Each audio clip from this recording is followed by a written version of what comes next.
Je ne sais pas si vous avez remarqué, mais en ce début d'année, l'État semble bien décidé à dicter la conduite de Renault. Alors que des rumeurs circulaient sur une possible fabrication de la future Clio en Turquie, eh bien Nicolas Sarkozy s'est empressé de convoquer à l'Élysée Carlos Ghosn. Le chef de l'État a demandé au patron de la marque aux losanges de maintenir une partie de sa production en France. Pourquoi une telle ingérence dans la vie d'une entreprise privatisée, je vous le rappelle, en 1996.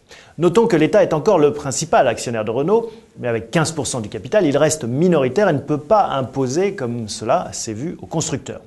Deuxième explication, l'État a débloqué une grosse enveloppe pour le secteur automobile lors de la crise, pratiquement 4 milliards d'euros de prêts d'urgence pour l'ancienne régie. Mais à l'époque, la France s'était engagée auprès de l'Union européenne à ne pas conditionner cette aide au maintien des sites de production sur le territoire. C'est les règles de l'Union européenne. S'il est compréhensible que l'État et à travers lui les contribuables demandent des comptes à une société que nous avons massivement aidée à traverser la crise, il est illusoire d'imaginer que le discours politique suffira à faire rentrer l'économie dans une bouteille.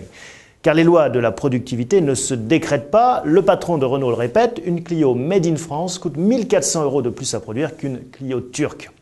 C'est pourquoi à l'heure actuelle, moins de 30% des voitures de marque française sortent d'usines françaises. La Clio elle-même a pratiquement toujours été majoritairement assemblée à l'étranger. Faut-il pour autant ne garder en France que les activités innovantes et à forte valeur ajoutée et laisser filer nos industries à l'étranger? Un comportement suicidaire pour de grands capitaines d'industrie, car cette perte, selon eux, de savoir-faire ne serait plus récupérable. Le vrai enjeu donc pour les politiques n'est pas de contraindre les industriels à produire en France, cela ne durerait qu'un temps, mais de leur donner les véritables moyens de redevenir compétitifs.